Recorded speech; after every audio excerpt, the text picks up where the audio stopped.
Bien, amados hermanos, que el Señor les bendiga. Soy el pastor Alejandro Calderón y aquí estamos para entonces compartir junto a ustedes la clase número 2 ya de nuestro curso, ¿verdad? Medio teológico y vamos cumpliendo, ¿verdad? Con esta materia entonces que es arqueología bíblica. Estamos compartiendo entonces la clase número 2 parte uno, ya, porque esta clase está dividida en dos partes. Y hoy vamos a hablar sobre un tema muy importante que es el túnel de Siloé, ya del rey Exequía. Ya otra prueba más de la arqueología bíblica que nos demuestra que la Biblia, ¿verdad?, es un libro verídico y que sus historias, ¿verdad?, son historias que están, ¿verdad?, comprobadas por la arqueología bíblica.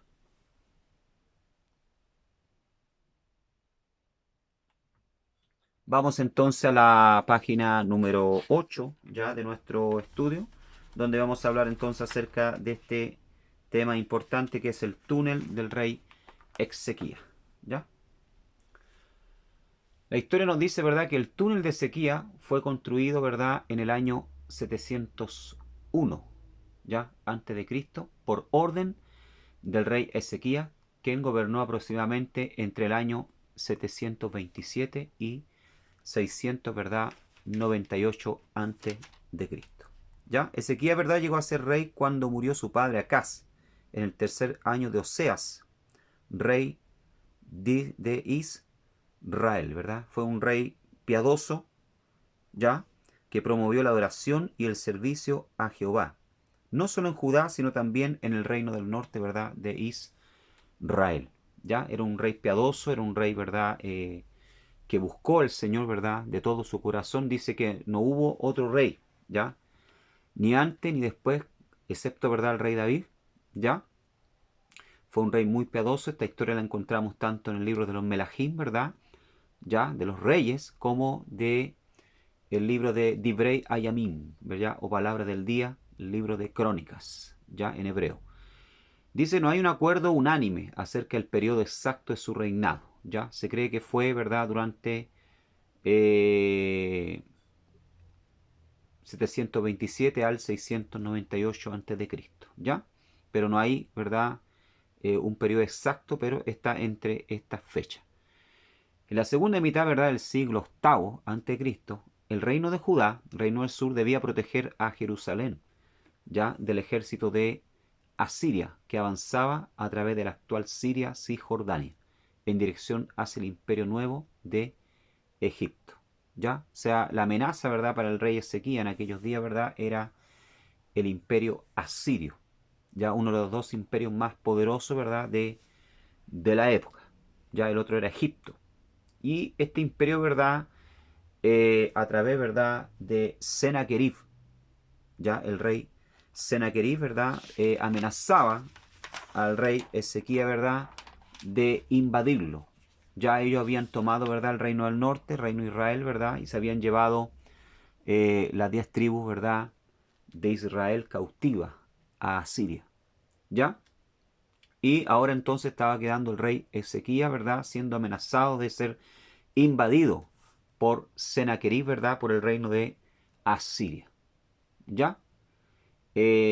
Pasado esto, ¿verdad?, muchos de los cautivos, ¿ya?, o muchos de los que quedaron, perdón, del reino del norte de Israel, huyeron hacia, ¿verdad?, el reino de Judá y se colocaron debajo las salas protectoras, ¿verdad?, del rey Exequías, ¿ya? Por eso dice acá, ¿verdad?, que él tuvo que encargarse de prestar cierta ayuda, ¿verdad?, a estas personas que venían arrancando, ¿verdad?, del ataque o la invasión del rey de Siria y que ahora también amenazaba al rey Ezequías.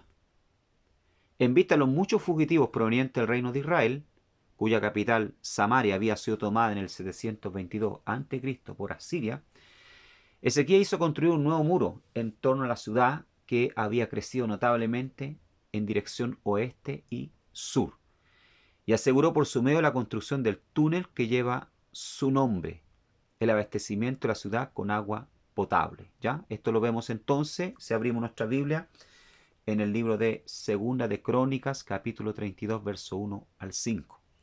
El ataque y el asedio de la ciudad fueron llevados adelante por el rey asirio Sennacherib en el año 701 a.C. Cristo. Si usted puede abrir ahí, ¿verdad? Su Biblia, ¿ya?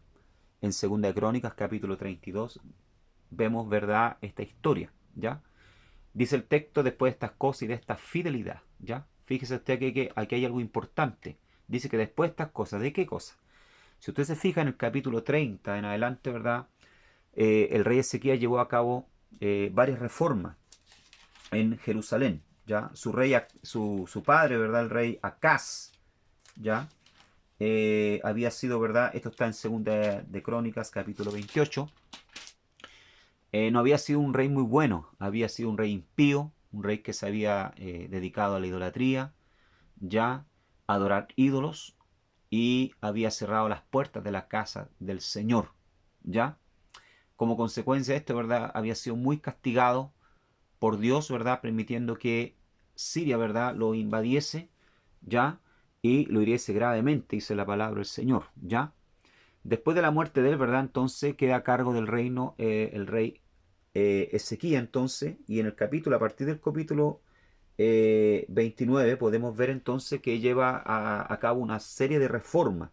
Ya restablece el culto del templo, limpia, abre las puertas nuevamente, ¿verdad? Del templo, comienza, ¿verdad? A servir al Señor, celebra nuevamente la Pascua, que durante mucho tiempo, ¿verdad? No se había celebrado, ya incluso invita al reino del norte a que también, ¿verdad? Participe de esta fiesta. Hace, ¿verdad? Restituye nuevamente a los levitas, ¿verdad? Al servicio del Señor, que se habían retirado del templo, ¿verdad? Ya hace con que el pueblo diezme nuevamente, ¿verdad? Para poder mantener, ¿verdad? El sacerdocio, a los cohen, a los sacerdotes dentro del templo. Ya hay una serie de reformas entonces que hace el rey Ezequías. Quebra, ¿verdad? Los ídolos que su padre había levantado. Por eso dice el texto acá, después de estas cosas y de esta fidelidad, dice que vino Sennacherib, rey de los asirios, e invadió a Judá. Aquí hay un principio, ¿verdad? Bíblico que nosotros tenemos que aprender. Ya, después que nosotros somos fieles al Señor, después que nosotros, ¿verdad? Buscamos al Señor, oramos, congregamos, cumplimos la ordenanza del Señor, diezmamos, ofrendamos, no podemos esperar, ¿verdad? Que siempre, ¿verdad? Seamos victoriosos, no podemos esperar que el enemigo no se levante. ¿Ya? Después de esta fidelidad, dice, vino Sennacherib. O sea, después de toda la fidelidad, ¿verdad? El rey Ezequías, vino el enemigo se levantó. Ya, esto es algo que nosotros tenemos que aprender. El enemigo, ¿verdad? No se va a quedar tranquilo, perdón, no se va a quedar quieto, ¿verdad? Pido perdón, ¿verdad? Esto se ve que, aquí se ve que está al vivo, ¿ya? Eh, Hay algunos cristianos, ¿verdad? Que se arrepienten, ¿verdad? Que se desaniman, ¿verdad? De servir al Señor. ¿Por qué? Porque después de ser fiel, dicen, pucha, he diezmado, he congregado, he buscado al Señor y me vienen estas pruebas. No podemos esperar, ¿verdad? Que todo sea fácil, ¿ya? Pero tenemos que ser fieles, porque dice acá que después de esta fidelidad vino Sennacherib, rey de los asirios, e invadió a Judá, dice, y acampó contra las ciudades fortificadas con la intención de conquistarla. O sea, Sennacherib venía, ¿verdad?, para invadir Judá, Jerusalén principalmente, donde estaba el rey Ezequías, y añadir, ¿verdad?, a su serie de victorias, ¿verdad?, esta ciudad, con la intención de conquistarla, dice. Viendo pues Ezequías la venida de Sennacherib, Ezequías sabiendo, ¿verdad?, que iba a ser invadido, que ya el norte había sido llevado cautivo, había sido, ¿verdad?, invadido, y su intención de combatir la Jerusalén, tuvo consejo con sus príncipes y con sus hombres valientes. O sea, Ezequías era un hombre prudente, era un hombre sabio, no tomaba consejo, ¿verdad?, o decisiones solo, sino que buscaba el consejo de los demás. Dice que reunió a todos sus hombres valientes, ¿verdad?, a sus consejeros, a los príncipes, para cegar las fuentes de agua que estaban fuera de la ciudad, y ellos lo apoyaron. ¿Ya? O sea, fuera de la ciudad, ¿verdad?, de Jerusalén, habían, ¿verdad?, algunas fuentes de agua, ya fuera de los muros, corrían, ¿verdad?, vertientes de agua. Entonces el rey Ezequías dijo, no, yo no voy a permitir, ¿verdad?, que ellos vengan, no invadan, y más encima, ¿verdad?, tengan agua, ¿verdad?, para poder mantener a sus ejércitos, ¿ya? Entonces se reunió mucho pueblo, ya todo el pueblo le apoyó la ciudad, ¿verdad?, y cegaron todas las fuentes y el arroyo que corría a través del territorio, diciendo, ¿por qué han de hallar los reyes de Asiria mucha agua cuando vengan? Después, con ánimo resuelto, edificó Ezequías todos los muros caídos e hizo alzar las torres y otro muro por fuera. Fortificó además a Milo en la ciudad de David, y también hizo mucha espada y escudo. O sea, él tomó una serie de medidas, ya no solo cegó, ¿verdad?, las fuentes de agua que podían darle agua, mantenimiento al enemigo, sino que también levantó los muros, se fortificó, ¿ya? Y dice que edificó muchas torres y, ¿verdad? Armas. Esto es importante, esto nos deja una enseñanza tremenda a nosotros, ya el rey Ezequías. A ser sabio, ¿verdad? En los tiempos buenos, a ser precavido, ¿verdad? En los tiempos buenos, en los tiempos que estamos en paz, ¿verdad? En que estamos siendo bendecidos, ¿ya? Cerrar toda puerta, ¿verdad? O brecha que el enemigo donde pueda entrar, ¿verdad? Cerrársela. Fortalecernos en el Señor, ¿verdad? Ya. Procurar, ¿verdad? Que el Señor levante muro espiritual alrededor nuestro, nuestra casa, nuestra familia. Y también, ¿verdad? Tomar toda la armadura, todas las armas, ¿verdad? Que el Señor nos ha dado. La encontramos en Efesios capítulo 6. ¿Ya? Bien. Acá vemos entonces la ciudad de Jerusalén en los días del rey Ezequías. ¿Ya? Dice el texto, entonces se reunió mucho pueblo y cegaron todas las fuentes y el arroyo que corría a través del territorio diciendo, ¿por qué han de hallar los reyes de Asiria muchas aguas cuando vengan? Entonces, si ustedes se fijan acá, ¿verdad? Yo voy a estar apuntando con un láser acá, no apunta muy bien, ¿verdad? Ya debido a la pantalla, ¿ya? Pero si ustedes se fijan acá, ¿ya? Ahí estoy apuntando. Por acá, ¿verdad? Estaba la fuente de Gijón, que se llama, ¿ya? Que es una fuente de agua natural que surge, ¿verdad? De ahí, de, del monte de Jerusalén, ¿ya? Por el lado eh, este, ¿verdad? ¿Ya? De la ciudad. Y era una fuente, ¿verdad? Que en los días de sequía, ¿verdad? Regaba, ¿verdad? Todo, si ustedes se pueden fijar ahí, ¿verdad? Regaba todo en la parte de Cedrón. Ya la parte del Cedrón, ¿verdad? Todos los árboles, los jardines que eh, Ezequías tenía, ¿verdad? Y también parte, ¿verdad? De los cultivos, ya, de la ciudad. Entonces, ¿verdad? Sabiendo Ezequías, ¿verdad? Que el enemigo iba a venir, ya, posiblemente iba a ganar, ¿verdad? Sus ejércitos acá para poder, ¿verdad? Tener el agua, para poder mantenerse durante muchos días, ya, mantener la ciudad asediada, ¿verdad? Para poder luego conquistarla. Entonces Ezequías, sabiendo esto, ¿verdad? Él tomó consejo y decidió entonces ya cegar las fuentes de agua que estaban por afuera del muro.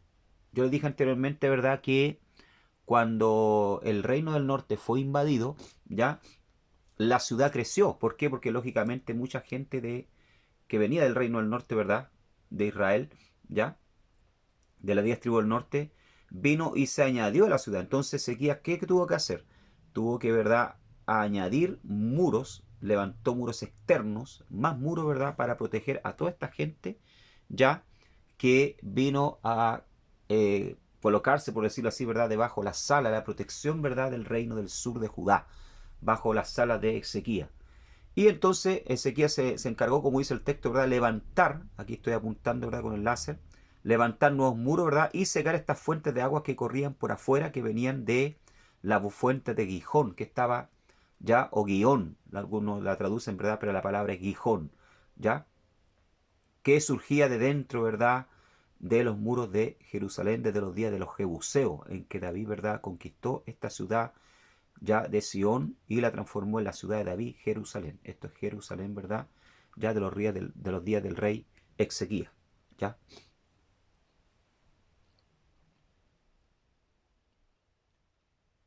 Ubicación y construcción del túnel de Exequía. Dice acá el túnel parte de la fuente de Gihón en Jerusalén, o Gijón, ¿verdad? En Jerusalén, que es la única que tiene agua durante todo el año, dice, ¿ya? Es un manantial que surge subterráneamente de una gruta al pie de la ladera este de Sion, en el valle de Cedrón. El túnel aprovecha en dirección oeste la antigua vertiente de los Jebuseos, como pozo vertical, al que se lo identifica con el canal a través del cual los israelitas, en tiempos del rey David, ingresaron a la ciudad y la tomaron. Esto lo encontramos en 2 Samuel, capítulo 5, versículo 8. Lo que yo le decía anteriormente, ¿verdad? Cuando la ciudad de Jerusalén estaba en las manos de los jebuseos, ¿ya? El rey David entonces toma la fortaleza, dice la palabra del Señor, de Sion. En aquella época, ¿verdad? Era una fortaleza, era una ciudad cerrada, así como ustedes la ven, ¿verdad? De difícil, ¿verdad? Acceso, de difícil, ¿verdad? Conquistarla. Y los jebuseos en la época de David se sentían seguros porque tenían una fuente de agua que fluía por dentro, por lo tanto, podían estar encerrados ahí muchos días. Pero David, ¿verdad? Dios le dio sabiduría y ingresó a la ciudad por la fuente justamente de Gijón, siguiendo, ¿verdad?, las aguas, entró a la ciudad y la conquistó. Esto está en 2 Samuel capítulo 5, verso 8. ¿Ya? Dice, de este canal los jebuseos habrían sacado agua, pero siempre dentro del área protegida por las murallas de la ciudad. Es importante añadir, ¿verdad?, de que esta fuente de Gihón o Gijón, ¿verdad?, todavía existe, ¿ya? Se puede visitar, ¿ya?, allá en Jerusalén. Las personas que viajan a Jerusalén, ¿verdad?, es una fuente que mide aproximadamente 530 metros, ¿ya?, de largo, ¿ya? Y se demora como aproximadamente 30 minutos en ser recorrida, ¿ya? Dice el texto, pero David tomó la fortaleza de Sión, la cual es la ciudad de David, y dijo a David aquel día, todo el que hiera a los jebuseos suba por el canal y hiera a los cojos y ciegos, aborrecidos del alma de David. Por esto se dijo, ciego ni cojo no entrará en la casa, y David moró en la fortaleza y le puso por nombre la ciudad de David, y edificó alrededor desde Milo hacia adentro, dice. ¿Ya? Entonces vemos a David, ¿verdad?, conquistando la ciudad de los jebuseos, que más tarde, ¿verdad?, pasó a llamarse la ciudad de David o Jerusalén.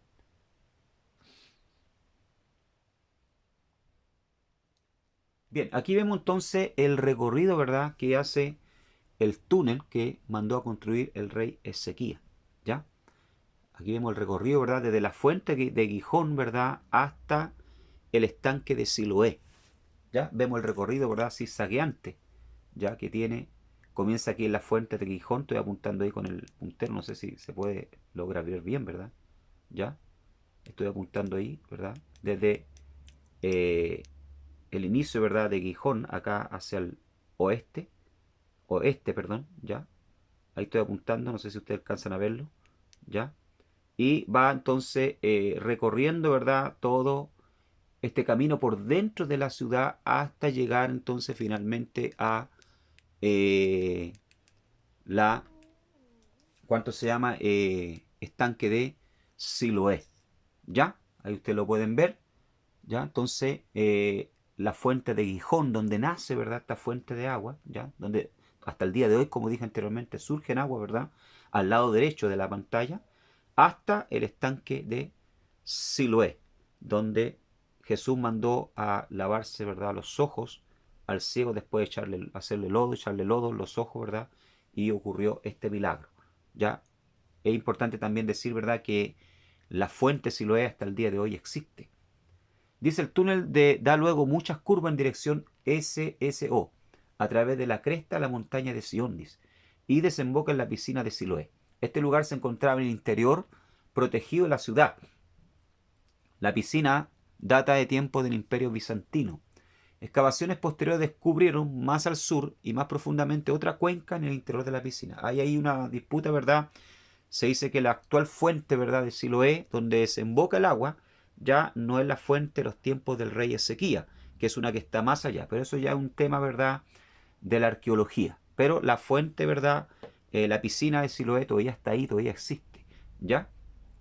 Entonces vemos que el rey Ezequías, ¿verdad?, a fin de no dejarle agua al enemigo, entonces decide, ¿verdad?, desviar, cegar por afuera el muro, ¿verdad? Cegó todas las fuentes que habían por el fuera del muro que la fuente Gijón, ¿verdad?, regaba, ¿ya? Y cegó todas las fuentes por fuera, ¿ya? Mandó a cegar todas las fuentes por fuera, ¿verdad? Y desvió el agua por dentro, ¿ya? Hizo que el agua fuese por dentro, entonces, ¿verdad? ¿Ya? ¿Verdad?, en un camino, ¿verdad?, ya de 500 metros aproximadamente hasta el estanque de Siloé, ¿ya?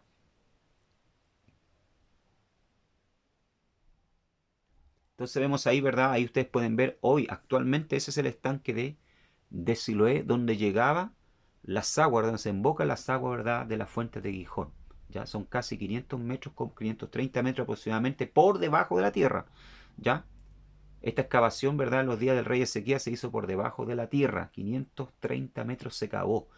Unos comenzaron en el punto donde está actualmente la piscina de Siloé, y los otros comenzaron, ¿verdad?, excavando desde la fuente de Gijón por debajo de la tierra. Fue una obra tremenda de ingeniería, hermano. ¿Ya? Esa es la fuente de Siloé, ya la piscina Siloé, que encontramos en Juan capítulo 9, versos 6-7, dice, dicho esto, escupió en tierra e hizo lodo con la saliva, y junto con el lodo los ojos del ciego, y le dijo, ve a lavarte en el estanque Siloé, que traducido es enviado. Eso significa la palabra Siloé, enviado. Fue entonces, se lavó y regresó viendo. Fue en esta fuente que el ciego, ¿verdad?, se lavó los ojos, ¿ya? Y recibió el milagro de parte de Jesús.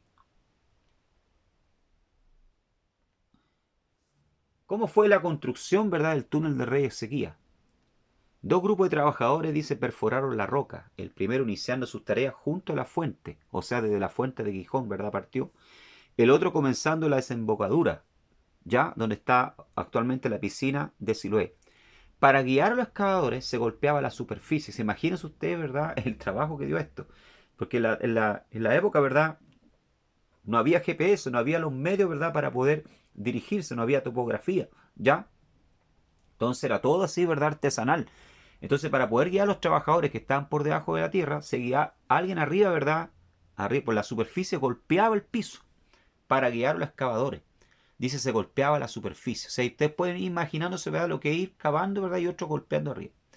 Poco antes del encuentro, cuando ya están cerca, ¿verdad?, aproximadamente a 30 metros de distancia, los dos grupos, dice, lograron huirse. O sea, uno y otro, ¿verdad?, escucharon las piquetas, ¿verdad?, las palas, ya golpeando las piedras, ¿verdad?, la roca, ¿ya? Dice, aproximadamente a 30 metros de distancia, los dos grupos lograron huirse y trabajaron uno en dirección del otro, corrigiendo a cada paso la dirección. De esta última fase de la construcción del túnel data la inscripción parcialmente conservada, ubicada cerca al final del sector sur del túnel, dice. Había sido ubicada sobre una superficie alisada en la pared. ¿Qué quiere decir esto? Cuando ya faltaba poco, ¿verdad?, para encontrarse, uno de los trabajadores, ¿verdad?, del sector sur, del lado de la piscina, que venía de la piscina, ¿verdad?, de Siloé, colocó, ¿verdad?, una piedra ya escrita en la pared, ¿verdad?, hablando acerca de las gran hazañas que ellos habían realizado, de cómo habían, ¿verdad?, logrado perforar este túnel, ¿verdad?, y hacer con que las aguas que venían de la fuente de Gijón, ¿verdad?, desembocasen, ¿verdad?, dentro de la piscina de Siloé. O sea, eso quedó escrito en la pared, ¿verdad? Ya, y años más tarde eso se encontró, y entonces se pudo comprobar de que ese túnel, ¿verdad?, era el túnel que el rey Ezequías había cavado. O sea, una vez más, ¿verdad?, la arqueología ya confirma, ¿verdad?, lo que la escritura dice, ya lo que la palabra del Señor, ¿verdad?, estaba declarando ahí en el libro de segunda de Crónicas, capítulo 32. Aquí vemos, ¿verdad?, ya en otro mapa, ¿verdad?, de la Jerusalén antigua, ¿verdad?, de donde parte, ¿verdad?, la excavación, ¿ya? Y entonces podemos ver ahí, ¿verdad?, que parte desde el arroyo de Gijón, ¿ya?, hasta el estanque de Siloam, ¿ya?, o Siloé, ¿ya? Al lado vemos una perforadora, una máquina actual, ¿verdad?, que se usa para, entonces, ¿verdad?, perforar, ¿verdad?, hacer túneles, ¿ya? Por ejemplo, el metro de Santiago, ¿verdad?, para poder excavar por debajo de la tierra, hacer los túneles donde pasa el metro, ¿verdad?, o los trenes de las grandes ciudades, se utiliza este tipo de perforadora. Ahora, imagínense ustedes, en la época del rey Ezequías solamente se ocupaba piqueta y, ¿verdad?, pala. Era todo, ¿verdad?, artesanal. O sea, imagínense la tremenda obra y hazaña de ingeniería de la época. Estamos hablando, hermanos, de la época del año 700 antes de Cristo, ¿ya? Y en la actualidad estas son las máquinas que se utilizan. Con pala y picota se fabricó un túnel de 500 metros hace 2700 años antes de Cristo, sin contar con tecnología avanzada. Hoy este túnel en Jerusalén se puede recorrer en 30 minutos caminando, ¿ya? Con una linterna en la mano, ¿verdad? Y el agua hasta aproximadamente las rodillas, ¿ya? O sea, es un túnel que existe, ¿verdad?, y que viene a confirmar la historia bíblica.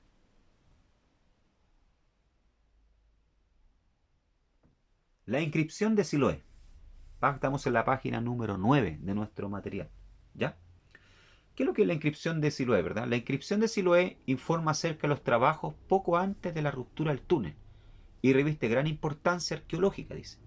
Fue encontrada en el año 1880, en la cercanía de la entrada sur del túnel, después de que en tiempos del Imperio Otomano se intentase robarla, ocasión en la que el ladrón logró ser apresado.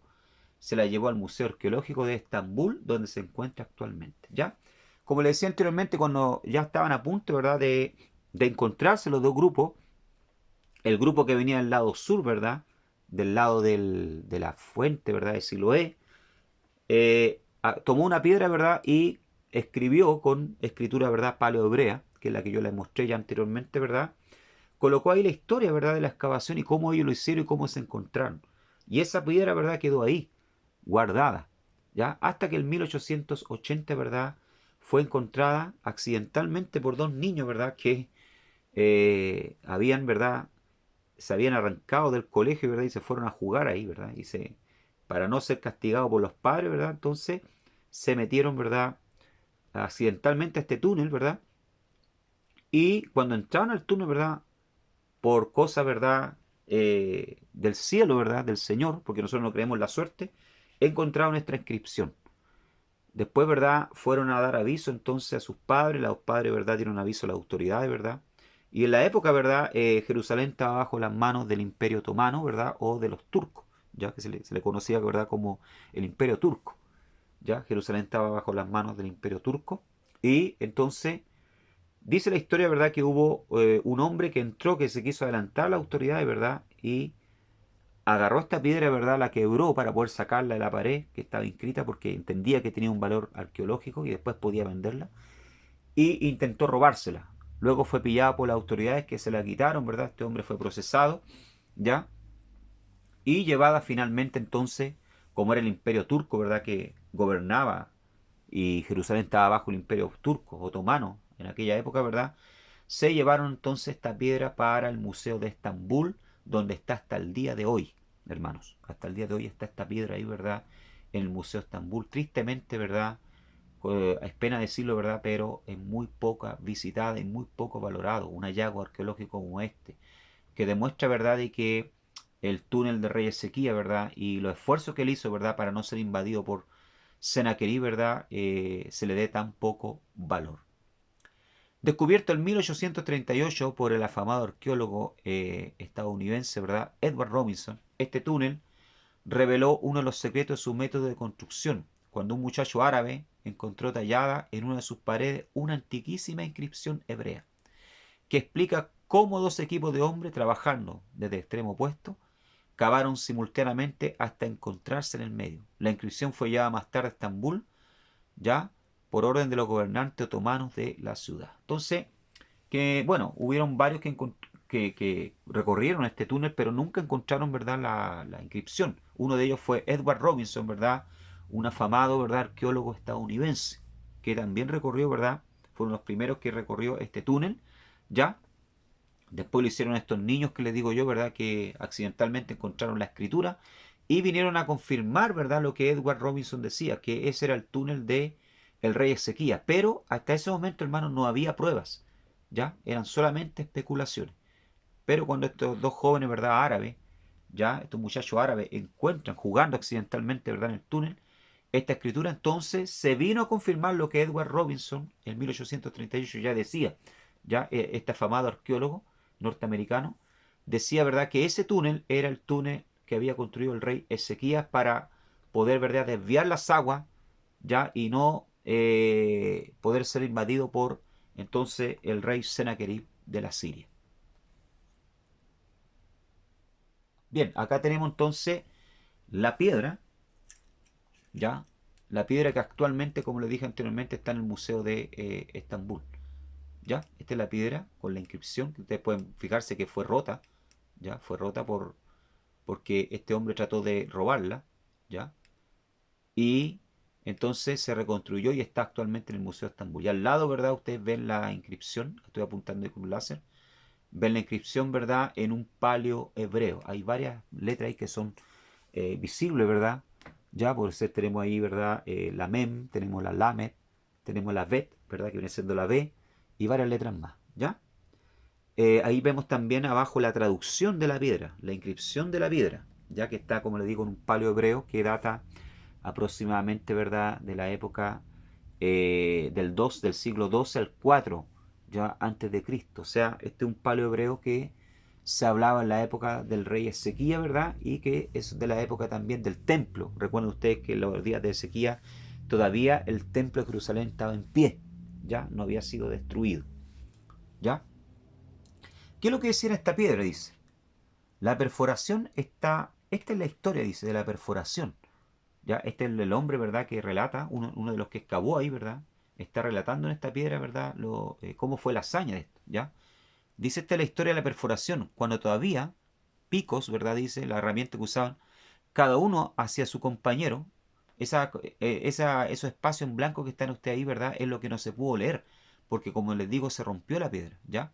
Pero cada uno hacia su compañero, y cuando todavía faltaban, ¿ya? Faltaban perforar 3 varas, dice, era la medida que usaban en la época, la voz de un hombre que le gritaba al otro, pues allí había una brecha del lado derecho. Y el día de la ruptura se encontraron los trabajadores, hombre contra hombre, pico contra pico, y el agua fluyó de la fuente hacia el estanque, 1200 varas, ¿ya?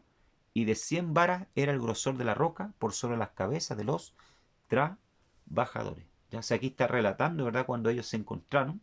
Dice en verdad que de los túneles fue tan casi perfecto, porque hubo una diferencia apenas de 30 centímetros, para que ustedes se imaginan, pero es algo perdonable, ¿verdad?, para la época, porque como les vuelvo a repetir, no había tecnología, ya se guiaban solamente por el sonido de las palas, ¿verdad?, de las picas que iban, ¿verdad?, cavando, ya.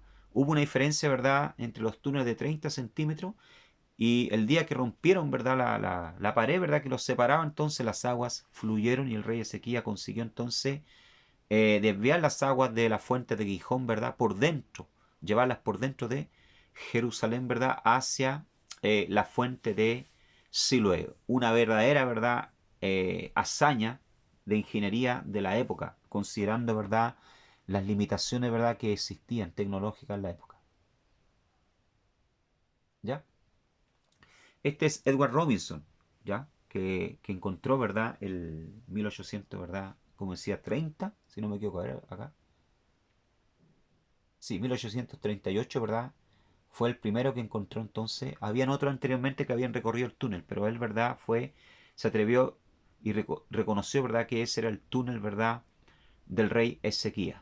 Años más tarde, ¿verdad?, fue confirmado ya por estos jóvenes que encontraron accidentalmente entonces este túnel. Y al lado, ¿verdad?, ustedes ven entonces la inscripción, tanto en paleo hebreo, ya de la época del siglo II al IV a.C., la época del templo, y lo que se ve abajo es un paleo, o sea, perdón, un hebreo moderno, ya de la época de hoy. Edward Robinson fue un erudito bíblico, dice, estadounidense, conocido por su obra magna, Investigaciones Bíblicas en Palestina, el primer trabajo importante en geografía bíblica y arqueología bíblica que le valió los epítetos padre de la geografía bíblica. O sea, fue reconocido como un padre de la geografía bíblica. Viajó muchas veces hacia Israel, ¿verdad? Recorrió muchos lugares bíblicos, escribió libros que hasta el día de hoy, ¿verdad?, son de gran influencia en cuanto, ¿verdad?, a la arqueología bíblica, demostrando, ¿verdad?, que la Biblia es un libro, ¿verdad?, veraz, ya que las historias relatadas en la Biblia, ¿verdad?, son historias reales que ocurrieron, ¿verdad?, y que pueden ser confirmadas hoy a través de esta ciencia que es la arqueología. Muy bien, hermano. Llegamos entonces ahí a la final de la presentación entonces de esta primera clase, ya de arqueología bíblica, ya, y donde estudiamos entonces acerca del túnel de Siloé y el rey Ezequías. Ya, esta es la primera parte entonces de la clase 2, ya, de arqueología bíblica. Y luego en la próxima clase entonces vamos a hablar acerca, ¿verdad?, del Éxodo. ¿Ya? ¿Mito o realidad? ¿Existió realmente el Éxodo o es un mito, como dicen algunos, ¿verdad?, hombre de ciencia hoy en día? Lo vamos a ver, ¿verdad?, desde un punto de vista bíblico entonces. Espero que haya sido de bendición. Estudien, lean, ¿verdad?, bastante, porque el que más lee, más sabe. ¿Ya? Repasen el material, ¿ya? Repasen el material. Esta lección, ¿verdad?, que hemos repasado hoy, ¿verdad?, el túnel Rey Ezequías, están ubicadas en la página apenas 8 y 9. Si hay algo que yo he hablado aquí, ¿verdad? Y ustedes no lo encuentran en el material, es porque yo lo añadí. Lo añadí, ¿verdad? Es un bonus extra, ¿ya? Para ustedes, para que puedan, ¿verdad? Aprender algo más de la palabra del Señor. Que el Señor les bendiga. Amén.